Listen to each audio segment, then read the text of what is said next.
Hello guys, तो आज हम पढ़ेंगे इतिहास का फर्स्ट चैप्टर हमारा है हड़प्पा सभ्यता। ईंट मनके तथा अस्थियां हैं जिसमें इम्पोर्टेंट है हड़प्पा सभ्यता, उसी के बारे में पढ़ेंगे। हड़प्पा सभ्यता के बारे में पढ़ेंगे। तो सबसे पहले हम पढ़ना स्टार्ट करते हैं हड़प्पा सभ्यता का विस्तार। हड़प्पा सभ्यता को विस्तार है वो कहाँ?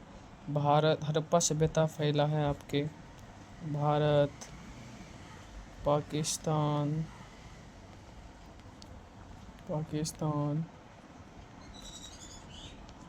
अफ़गानिस्तान तक फैला है। अफ़गानिस्तान तक हड़प्पा सभ्यता फैला हुआ है। हड़प्पा सभ्यता जो है उसके ऊपर थे भारत में। हड़प्पा सभ्यता उत्तर में जो है, हड़प्पा सभ्यता के जो उत्तर में है, उत्तर में हमारा कौन सा है? सूत के उत्तर में मांडा। अब मांडा कहाँ स्थित है? तो मांडा जम्मू कश्मीर में स्थित है। और दक्षिण में है दैमाबाद। दक्षिण में क्या है? दैमाबाद, जो कि महाराष्ट्र में स्थित है। दक्षिण में दैमाबाद है जो कि महाराष्ट्र में स्थित है। और आपका पश्चिम में सूत के कांडोर है। पश्चिम में क्या है? सूत के कांडोर, जो कि बलूचिस्तान में स्थित है। इसको भी याद रखिएगा कि पश्चिम में सूत के कांडोर है जो कि बलूचिस्तान में स्थित है। और पूरब में आलमगीरपुर है। पूरब में कौन सा है? आलमगीरपुर है जो कि उत्तर प्रदेश में स्थित है। पूरब में आलमगीरपुर है जो कि उत्तर प्रदेश में स्थित है। इसको याद रखिएगा कि उत्तर में मांडा जम्मू कश्मीर, दक्षिण में दैमाबाद महाराष्ट्र, पश्चिम में सूत के कांडोर बलूचिस्तान और पूरब में आलमगीरपुर उत्तर प्रदेश। ये विस्तार है भारत में हड़प्पा सभ्यता का विस्तार ये है। और हड़प्पा सभ्यता जो है वो भारत, पाकिस्तान, अफ़गानिस्तान में फैला हुआ है। इसका क्षेत्रफल 12,99,664 किलोमीटर, लगभग 3 लाख वर्ग किलोमीटर है। हमारा प्रश्न जो है, जैसे एग्ज़ाम में पूछे जाते हैं कि हड़प्पा सभ्यता का क्षेत्रफल कितना है, तो 12,99,664 किलोमीटर है क्षेत्रफल, यानी कि लगभग 13 लाख वर्ग किलोमीटर हड़प्पा सभ्यता का क्षेत्रफल है। इसमें मैं आपको जितना बताऊंगा सभी इम्पोर्टेंट लाइन है, सभी को याद रखिएगा।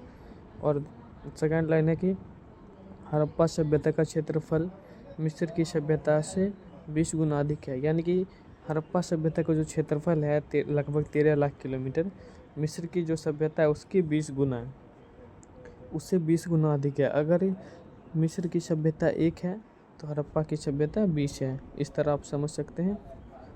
अब आगे है हमारा कि हड़प्पा सभ्यता का पहला नगर हड़प्पा है। हड़प्पा सभ्यता का पहला नगर हड़प्पा है। हड़प्पा का खोज 1921 में हुआ था और दयाराम साहनी ने किया था। किसने किया था?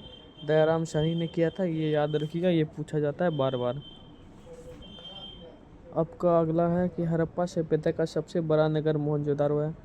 हड़प्पा सभ्यता का सबसे बड़ा नगर कौन सा है? मोहनजोदारो है। और सबसे पहला नगर हड़प्पा ही है। और हड़प्पा सभ्यता की आकृति कैसी है? त्रिभुजाकार है। आकृति त्रिभुजाकार है, पर इसके अंदर बनी मकान जो है वो मतलब चतुर्भुज टाइप का है, वर्गाकार है। इसकी हड़प्पा सभ्यता के अंदर बनी मकान वर्गाकार है और हड़प्पा सभ्यता का आकृति त्रिभुजाकार है। इसको याद रखिए, ये बार बार पूछे जाते हैं। अब हमारा अगला लाइन है कि हड़प्पा सभ्यता की लिपि भावचित्रात्मक थे।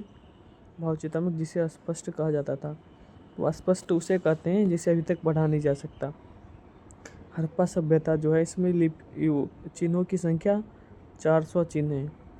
हड़प्पा सभ्यता की लिपि जो भावचित्रात्मक है इसमें 400 चिन्ह है, जिसे अस्पष्ट भी कहा जाता है। इसे अभी तक पढ़ा नहीं जा सका है।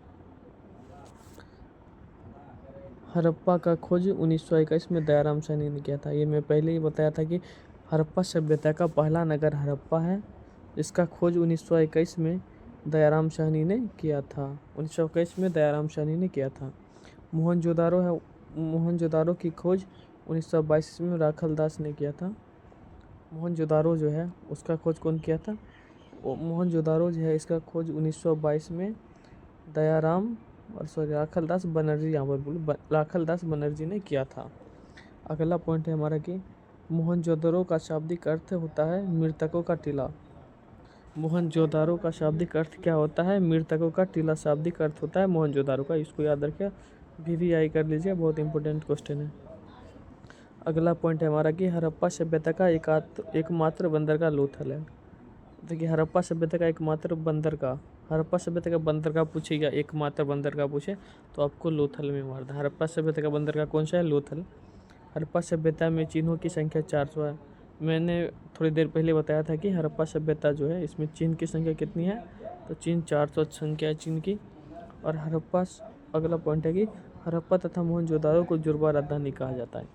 अब क्वेश्चन कैसे पूछेगा कि जुर्वा राजधानी किसे कहा जाता है, तो हड़प्पा और मोहनजोदाड़ो को जुर्वा राजधानी कहा जाता है। इसको याद रखिएगा, इसको भी याद रखिएगा, हर किसी को हर पॉइंट इसमें इंपॉर्टेंट है जो बार बार एग्जाम में पूछे जाते हैं। अगला पॉइंट है कि हड़प्पा सभ्यता के लोग मातृ देवी की पूजा करते थे। अब आपका क्वेश्चन आएगा इस तरह से कि हड़प्पा सभ्यता के लोग किसकी पूजा करते थे, तो मातृ देवी की पूजा करते थे। किसकी पूजा करते थे, मातृ देवी की पूजा करते थे। अगला पॉइंट है हमारा कि हड़प्पा रावी नदी के किनारे स्थित है। हड़प्पा जो हमारा किस नदी के किनारे स्थित है, रावी नदी के किनारे स्थित है।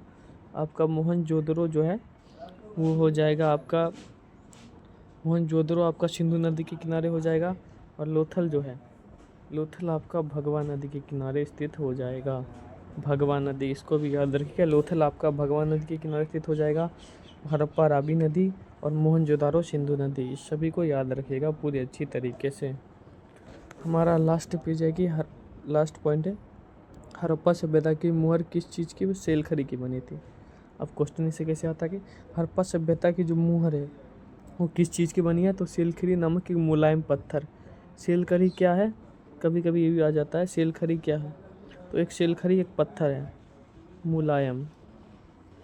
सेलखरी एक मुलायम पत्थर है जिससे हड़प्पा सभ्यता के मुहर बनाए जाते थे। अब हमारा अगला क्वेश्चन क्या है, लोथल भगवा नदी के किनारे स्थित है। माफ किया, भगवान लिखा गया, इसको काट कर भगवा कर लीजिएगा, इसको काट कर भगवा कर लीजिएगा कि लोथल हमारा जो है भगवा नदी के किनारे स्थित है। अगला क्वेश्चन है हमारा कि हड़प्पा सभ्यता कांस्य युग की सभ्यता है। अब आपका क्वेश्चन इससे कैसे आएगा कि हड़प्पा सभ्यता जो है किस युग की सभ्यता है, तो कांस्य युग की सभ्यता है। एक और इम्पोर्टेंट लाइन है कि हड़प्पा सभ्यता कैसी सभ्यता है, तो शहरी सभ्यता जैसा है, शहरी सभ्यता जैसा है। या हड़प्पा सभ्यता कैसी सभ्यता है, नगर पालिका जैसा सभ्यता है। इसको याद रखिएगा, बहुत इंपॉर्टेंट क्वेश्चन है। अब मैंने आपको पूरा VVI जो प्रश्न था हड़प्पा सभ्यता से, जो VVI प्रश्न था, इससे सब्जेक्टिव में भी पूछे जाते हैं, ऑब्जेक्टिव में भी पूछे जाते हैं, मैंने आपको सब करवा दिया है। अगर इसको आप अच्छे से पढ़ लेते हैं और याद कर लेते हैं तो हड़प्पा सभ्यता का लगभग 90% क्वेश्चन आपसे सॉल्व हो जाएगा। वीडियो अगर आपको अच्छा लगा हो तो चैनल को लाइक और सब्सक्राइब करिएगा और बेल आइकन को दबा लीजिएगा ताकि मैं जब भी वीडियो डालूँ तो आपके तक नोटिफिकेशन चला जाए।